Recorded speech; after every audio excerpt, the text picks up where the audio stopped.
In the last class, we began thinking a little bit about color, and we mostly dealt with color as a cultural concept. We considered how the rainbow is basically,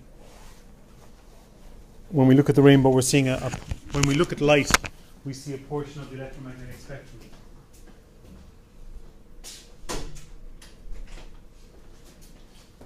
But that there was a lot of culture and convention mixed up in that. What we're going to look at now today is how we put numbers on color, how we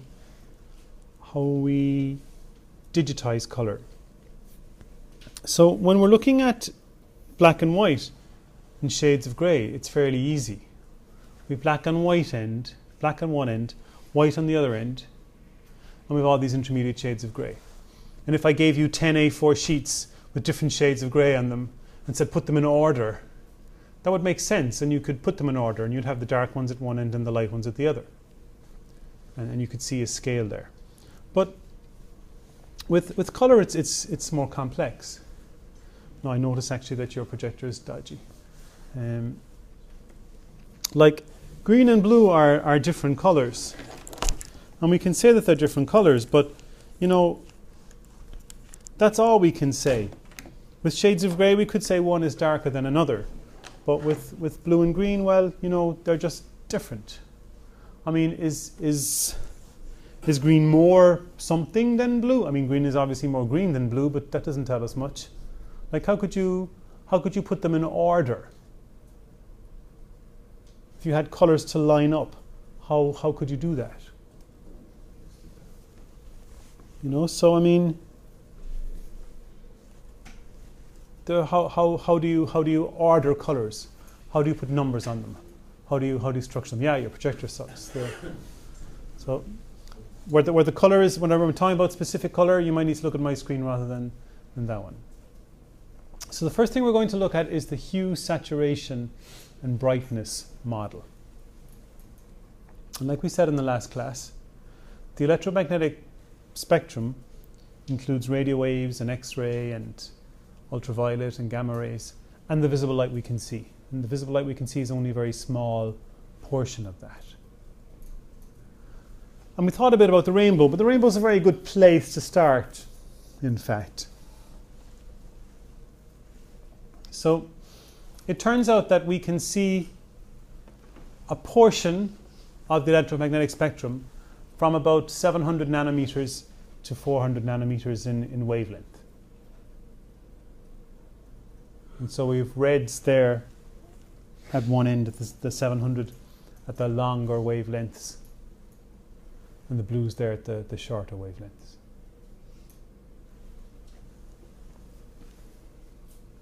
And we could basically take this sort of rainbow scale and break it up into chunks and decide, well, you know, you fit somewhere along that scale. So much as we did with black and white, where we had black on one end, some intermediate shades of grey, and white on the other, we could take a sort of a rainbow scale with red on one end, the orange, yellows, and greens and blues in between, and then violet at the other end. And we could break that up into different sections and give colours number that way. So when we talk about this aspect of colour, we're talking about the hue.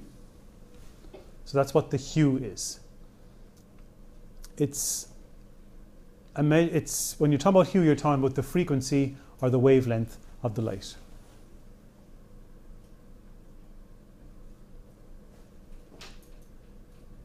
And in essence, what that is, where it would fit on the rainbow scale, as I would like to call it.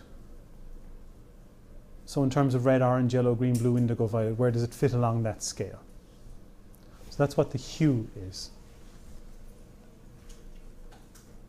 But there's more to colour than just hue. I mean, in the rainbow, there is no pink. There's no brown. There's no black and no white and no grey. So there's more going on in color than just hue. So there's something else going on as well. So all of these shades here have the same hue. And all of these colors here have the same hue. But you can see there's some variation. There's more going on. So we could see that all of these colors are at the sort of in the yellow end of the rainbow. These here are at the blue end of the rainbow. These here are very much in the blue zone. Oh, sorry. On the big screen, they're in the blue zone. Okay. On my screen, they're very much in the red end of the scale. By the end of the class, we'll be able to specify exactly what's wrong with the projector, in fact. Now, so color can be diluted. So if you imagine you have a nice, thick, dark cup of hot chocolate and you pour some milk into it, it gets a bit lighter. If you pour more milk into it, it gets another bit lighter. So you can dilute color.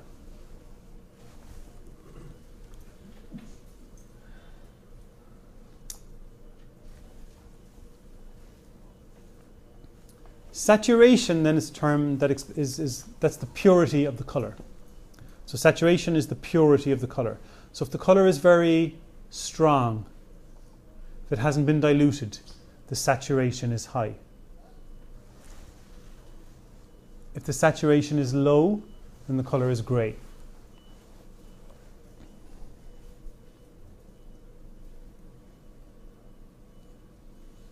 So that man's red top there and my purple tie would be fairly heavily saturated color. Whereas this man's greenish top, the saturation will be fairly low on that.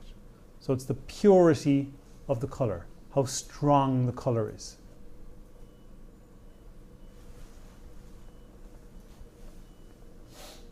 So looking at the screen here, on the left, the saturation is very high.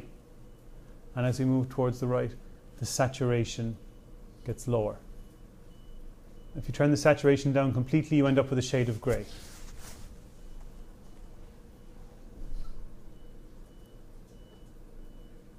So on the left there, high saturation. On the right, low saturation. So now we have hue and we have saturation. But in fact, there's one more piece of the puzzle.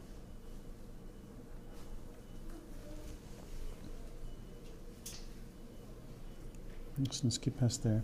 So hue and saturation aren't enough. There's one more thing going on. And that's the brightness. So what you're looking at there on the screen, those colors all have the same hue. They're all yellowish. They all have the same saturation. But what's different is the brightness.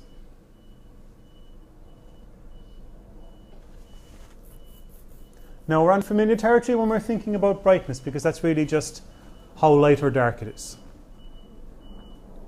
So if the brightness is turned all the way down, it's black. If the brightness is turned all the way up, it's bright. So let's imagine you have a dimmer switch on a light bulb, and you can turn that up and down. Now maybe a colored bulb, maybe a bright yellow bulb or a bright red bulb, but you can turn it up and down. You can turn it all the way down to black or turn it up to its color. So with hue, saturation, and brightness then, we have the three variables we need to specify the color.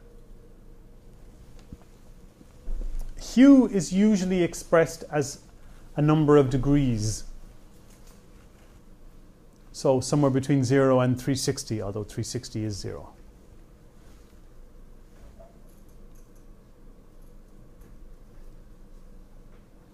But it is really just telling you where you are on the rainbow scale. So which end of the rainbow you're at. But we typically break it up into 360 levels. Saturation is usually expressed as a percentage. like 100%. So 100% would be pure, strong color. 0% would be gray. And brightness, we usually express as a percentage.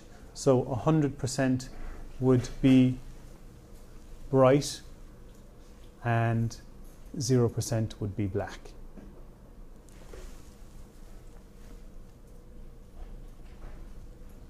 So here we have a color picker from a program. So if you're in a program and you're trying to, let's say you're in PowerPoint or something and you want to select a color, you can select the color a number of different ways. One of the best ways to figure out how these color systems work is to go in and to go and play around with them.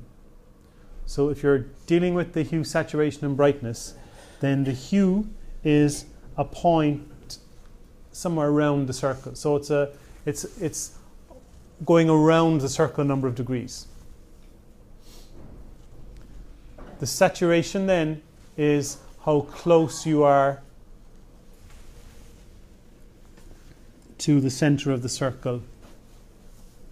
So if you're far out at the edge, the saturation is high. Closer to the center, the saturation is low. And then brightness, you can turn up and down. You can also just have sliders if you wanted. You have the hue, saturation and brightness like that. Now many people like the hue, saturation and brightness model because it's one that most accurately reflects how humans deal with color, how we interact with color. You pick the shade, you pick whether you want it strong, you pick whether you want how bright or dark it is. Some of the other systems work perfectly well as ways of specifying color, but they're not as intuitive. So looking at that door there, in terms of hue, where along the scale is it? It's along the yellows somewhere, like. So in terms of what part of the rainbow that comes from, it comes from the yellow part. And we could tell that fairly quickly. In terms of saturation, saturation isn't pure. It's not pure yellow. It's turned down a bit. And the brightness is probably toned down a bit as well. I think the brightness of that door is toned down quite a bit.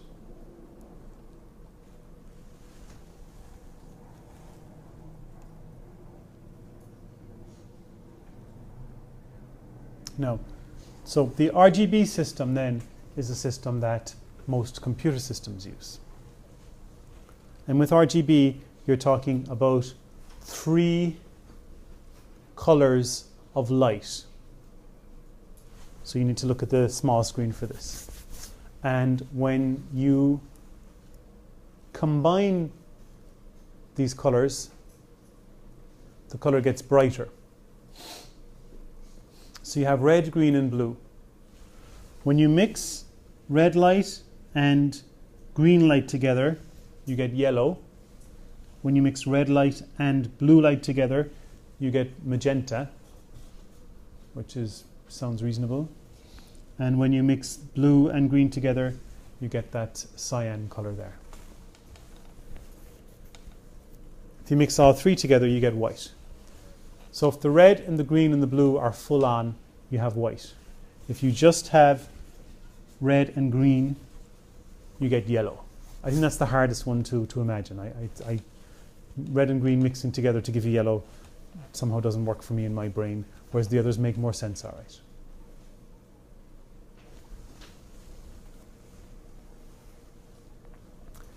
We usually represent each of the 3 variables with a byte. So red is usually represented as a value from 0 to 255. Green is a value from 0 to 255. And blue is a value from 0 to 255. And we always do them in that order as well. RGB, red, green and blue.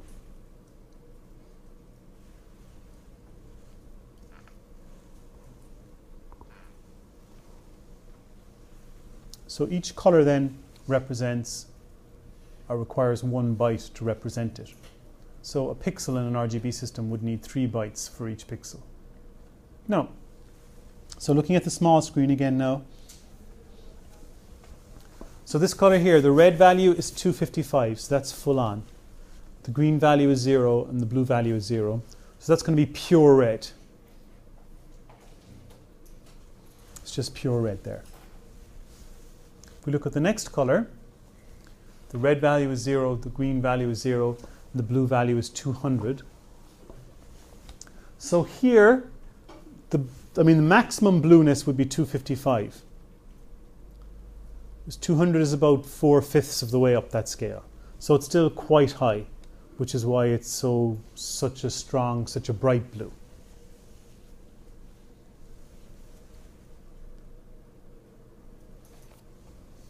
Now if you mix red and green together, you'll get yellow.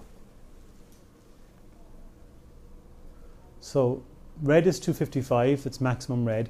Green is 255, that's maximum green. And blue is 0. So that's pure yellow.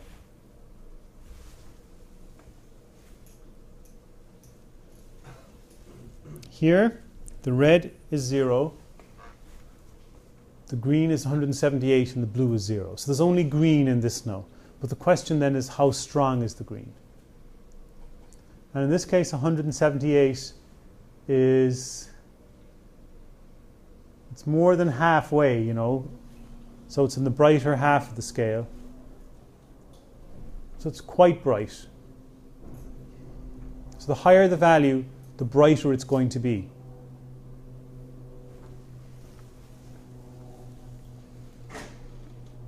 Here, red is 0, green is 96, and blue is 0. So in this case, again, there's only green at work.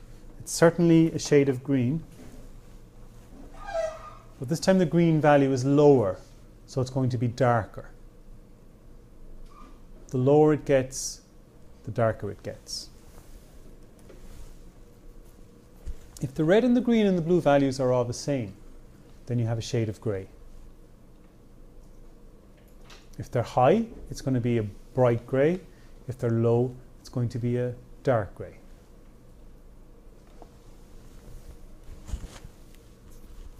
So here, they're lower. So at 200, that's that bright. If you go down to 150, it's that shade. If you go lower again, it gets darker. So the lower the value, the darker the color. And if the red and the green and the blue values are the same, then it's going to be a shade of grey.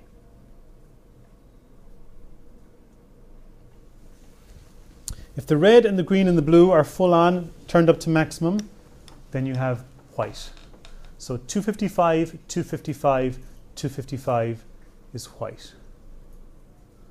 Who wants to guess what the next slide is? And what's the value? 0, 0, 0. So 0, 0, 0 is black.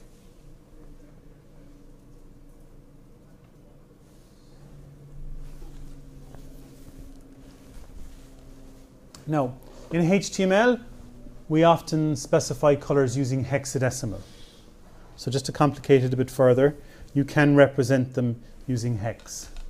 So here, this shade of blue is 128, 128, and 255. 128 in decimal is 80 in hex. And 255 is FF, to the maximum value in hex. So in HTML, now in fairness, in CSS, you can just use RGB open bracket and specify the RGB values as decimal anyway. So it's not such a big deal. But there was a time the only way to specify colors in a web page was using these colors, the hex system. So 80, 80 FF is 128, 128, 255 is that color.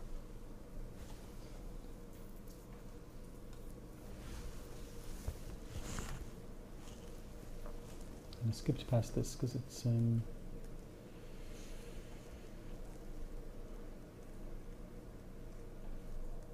the screen not working and it's not going to make much sense. No.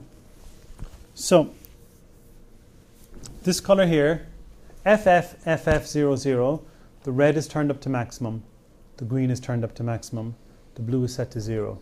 So that gives us this shade of yellow. What do you think that might be? So FF 2020. So what's the first part there is the red. Is that high?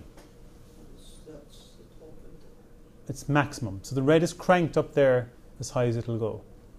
Now, the green and the blue then, are those values high or low? They'd be quite low. I think, to be honest, they're not. I think, given that the red is turned up to maximum, I think the green and the blue aren't even at the races, actually. So I'd say this would be mostly pure, strong, full-on red, maybe with a, you know, a bit of a, maybe a bit light, maybe. But I would say we'll just recognize that as just pure red.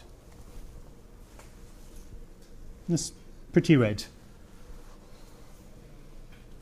Okay. Next one there, you sir, in the red, ironically. So the red value there is 0. It's nothing. The green value there is 0. And the blue value, 80, is that high or low? Or somewhere in between? It's in between. I think it's pretty much exactly the midway point, pretty much. So red 0, green 0, blue halfway. So what do you think it would look like? It's going to be blue. What kind of blue?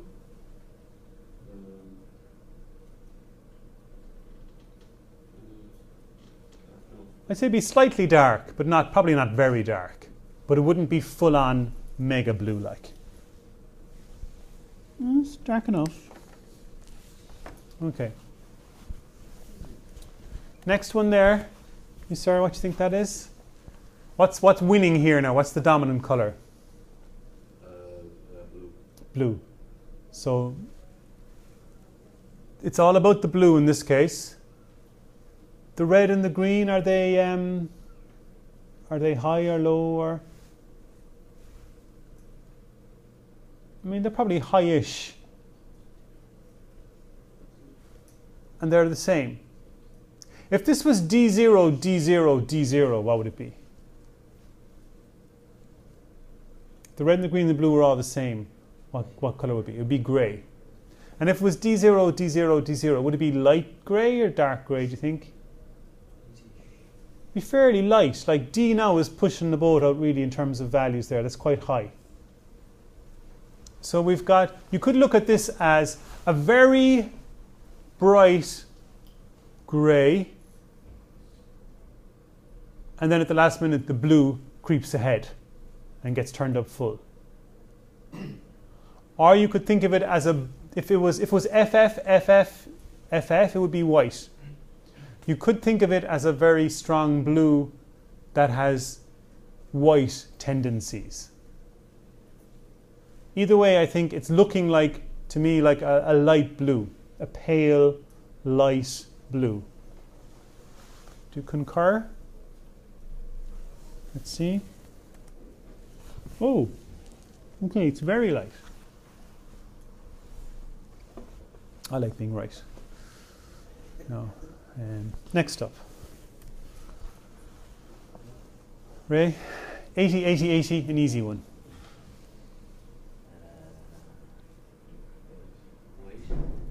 Well, what do we know about it?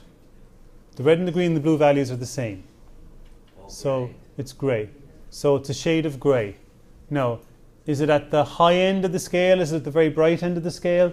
Or is it at the lower end of the scale? Or is it somewhere in between?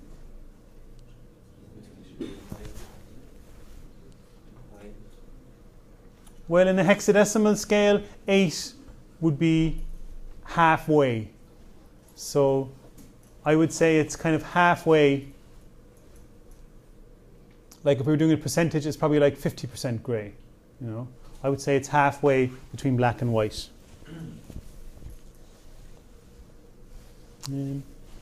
Next up there, oh, a very easy one.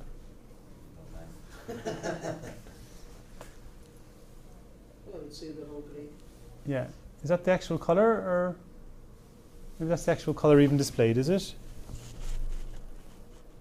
Yeah, Sorry. Okay. No, that was a bright grey, obviously a lighter grey. All the same, but higher values. So I'll make you do this one now then.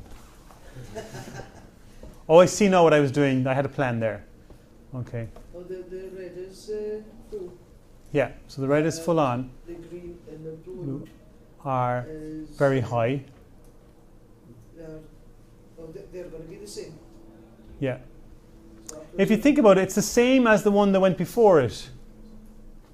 It's that very bright grey, except at the last minute the red edged ahead and made a break for it. So what do you think that grey with a bit of red thrown in might be? Or what do you think red with, you know, serious issues about wanting to be white might look like? Pink.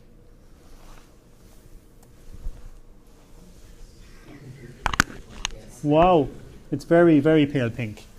Okay. Okay, so you can just see there on my screen. In terms of describing what's wrong with the monitor or with the display, what's missing? Red. So the red channel is missing from your projector. I'd say it's completely gone at this stage. Okay? No. There are two other systems that I want to very briefly describe. The first one, I'm only mentioning it now because we will come back to it later. And then there's another one that I have to mention just because it would be incomplete to talk about color systems and not mention it, but we're never going to see it again after today. You'll see it all the time everywhere you go though. So the LAB system is one in which there are three values again.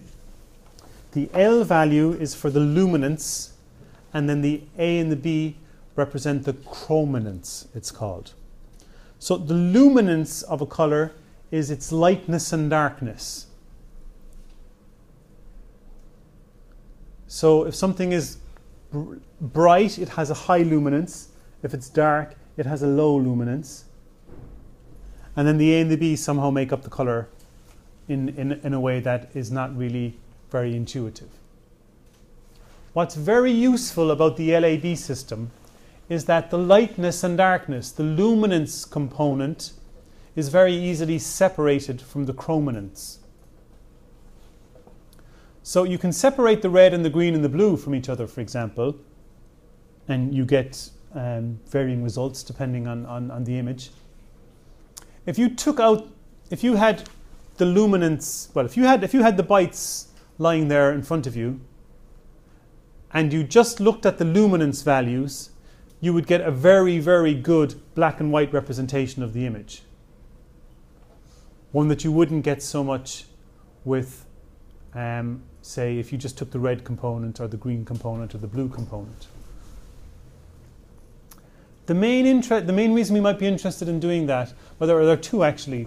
One is gone now, but analog television used something pretty much like luminance and like the LAB system. It was something quite similar to that. And that allowed you to have a black and white TV and a color TV both looking at the same signal. No, it was analog, so I mean it was completely different. But you could imagine how if you wanted to have if you had a TV system that was, or if you had an imaging system that used LAB and you just had a black and white display, but you just look at every third byte. I'm just looking at the L part and I'm going to ignore the A and the B. The main reason we're interested in the LAB system is that it turns out that humans are much, much, much more sensitive to the luminance of things than they are to the chrominance. So we're much more sensitive to the lightness and darkness of things than we are to the color. We would have evolved color even at different stages, color vision at different stages in our evolution. It's why, for example, if you get up in the middle of the night, you can see things, but you can't see their colors. We're more sensitive to lightness and darkness. We're actually using different cells in our eyes to experience the lightness and darkness of things than we are the colors. You've heard of rods and cones in your eyes. The rods are sensitive to the luminance, and the cones are sensitive to the color. It turns out we've way more rods than cones, and we're much more sensitive to the lightness and darkness of things than we are to the color. And that fact is something we'll use later on when we're trying to reduce the amount of data an image takes up. We'll use that fact. So that's the main reason we're interested in the LAB system. So if we look here, here's an image coded the LAB system. And if we look here, well, if we look, let's just go back to the RGB system first, okay? So here I've separated, you can do this in Photoshop very easily. You can look at the red and the green and the blue channels separately. And you can see that in the red channel, the car is quite dark because there isn't much red in it.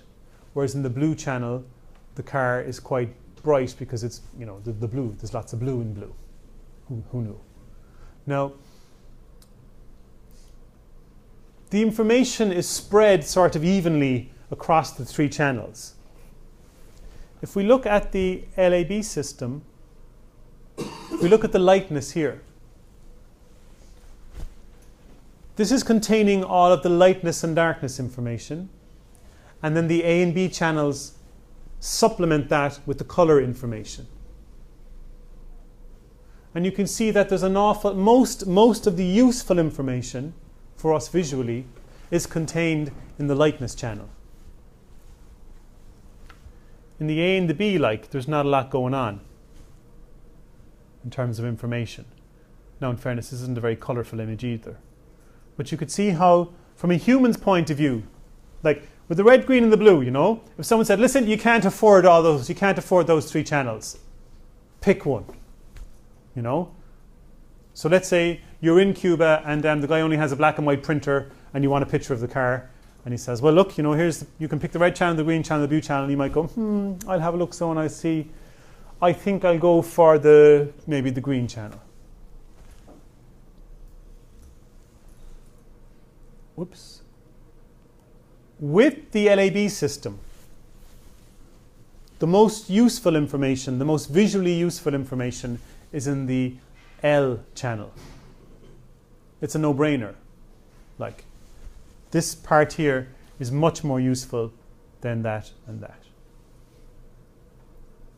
So I won't dwell on that now too much because we'll come back to it anyway briefly. But the point there is that you can separate an image up and you can represent a color with a lightness value, which tells you how light and dark it is, and then two other variables to make up the color.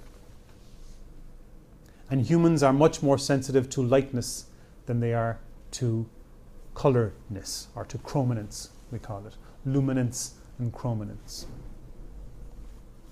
Now, CMYK is a 4-color system used in the printing industry. And it's a subtractive system. The RGB system is additive. The more you add, the brighter it gets. So if you have a low red value and you add to it, it gets brighter. If you add some green to that, it gets brighter. If you add some blue to that, it gets brighter. If you crank the green up some more, it gets brighter. They're like lights. They're getting brighter and brighter and brighter. And if everything is turned up full, it's white. The CMYK system is basically a system for mixing paints. And so the more you add, actually, the darker it gets. It's a subtractive system. So if you mix the 3 primary colors for the CMYK system, you get a kind of a mucky color. You could theoretically possibly do with just the 3 colors, the cyan, magenta, and the yellow, and mix them together, and you wouldn't need black. But black ink is so much cheaper than color ink. You know, we have a black cartridge in our printers too. So when you go to get your printer cartridge, presumably you're not posh enough to have laser printers at home, these are the colors of the inks: cyan, magenta, yellow, and black. CMYK. And they behave the way you remember colors behaving from school. So when you mixed, you may need to look at the small screen here. So when you mixed blue and yellow together, you got green. When you mixed Well, I would never know have mixed purple and yellow together to get red, but that's what happens. I'll just use red paint. But this system, you've only got 3 colors: cyan, magenta, yellow, and black. Although you do get, I had a printer that had 6 colors. It had the cyan, magenta, the yellow, and black, and then it had what happens when you mix cyan and magenta together, and what happens when you mix magenta and yellow together, and cyan and yellow together. So it had 6 colors and black, and it was supposed to be super duper, whatever. What was it? It was good, all right, you know, but it was a bit hard to get the cartridges after. It was one of those ones. It was cheap because they were on the way out. Now, we usually express colors in the CMYK system as a percentage. So C0, Y0, M0, K0 is white. So if you start with a white sheet of paper and you put nothing on it, you get white. If you start with a white sheet of paper and then you use 100% black, you'll get black. If we 50% green, 50% cyan and 50% yellow, we end up with a shade of green. Mixing blue and yellow together will give you green. We're familiar with that from school. So this is how your newspaper is printed. There are 4 color inks. And sometimes you see little patches, little squares of color along the side. That's just, they can just test that everything's working okay. Like a little color chart. They print a little color chart and you'll see cyan, magenta, yellow, and black. Those little square boxes with different colors. It's like a color chart checking that the printing's working. So we generally use RGB for computer screens, and we use CMYK for print. So if you were to download the CIT style guide, it would say to you, well, if you're making a web page, putting something on the web, on a computer screen, then CIT red has got this RGB value, blah, blah, blah. It will also say, if you're printing something, then the color of the CIT logo would be C whatever, Y whatever, M whatever, and K whatever. What do you think the CIT logo, what do you think the color would be? If it's bright red. I would say the magenta would feature very highly, and then there'd be a bit of yellow thrown in there somewhere to make it redder, to take it from purple to red.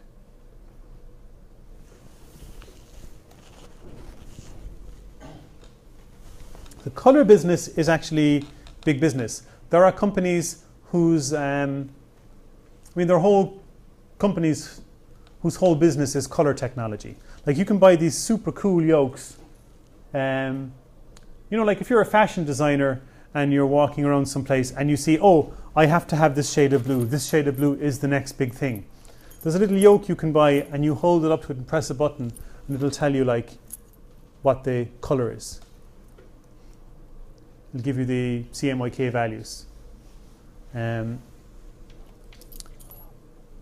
As we've seen today, if I was a fashion designer in New York and you were one in Singapore and you were working off that display, we'd end up with totally different colors. So there's a whole business and a whole technology of calibrating your displays so that 2 people looking at, say, an image or looking at a color will see the exact same thing.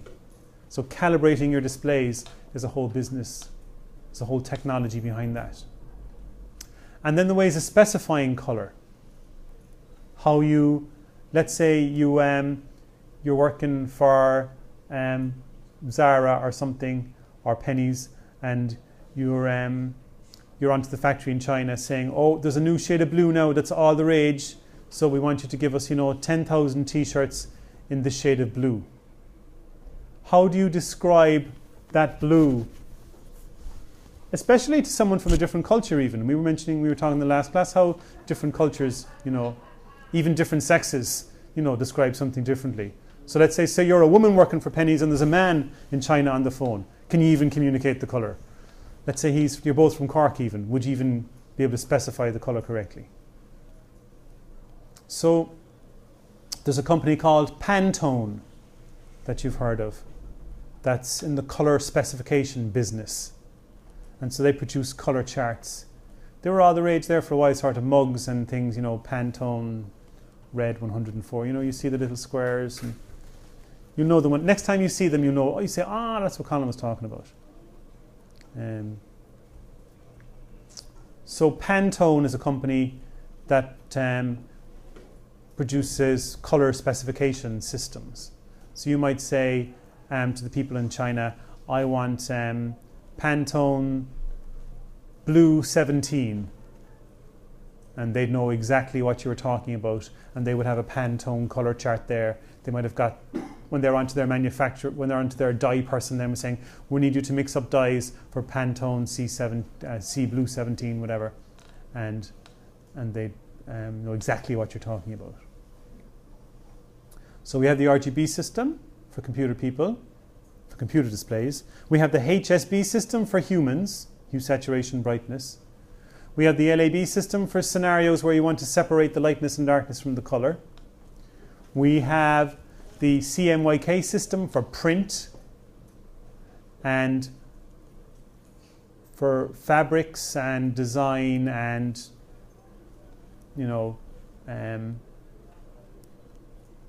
or indeed any other system, but, any other industry. But there's the industry standard, which is Pantone. This company here, AGT7, I don't know what they did. They obviously made some sort of colour specifying thing. And these were ads they produced, which I thought were quite witty.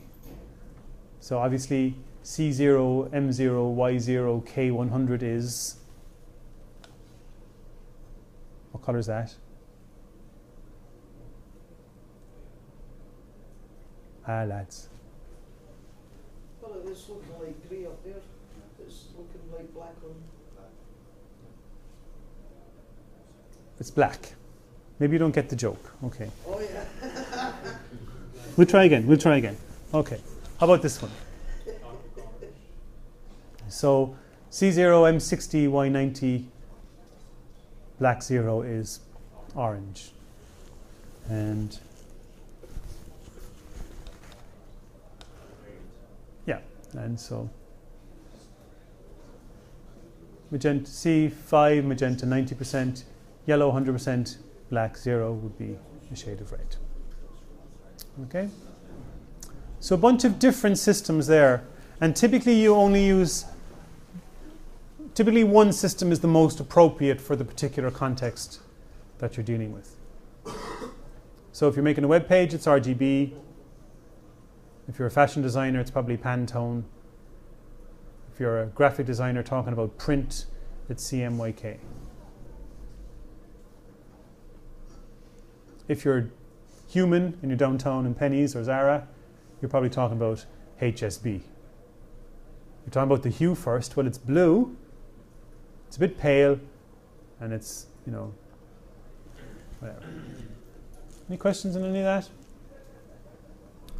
So you'll see the CMYK system everywhere you go, whenever something is printed.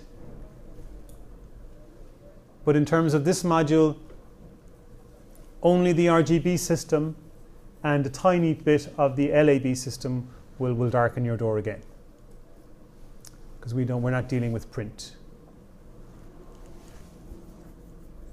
Any questions on any of that? Okay, so great stuff, so guys. Thank you.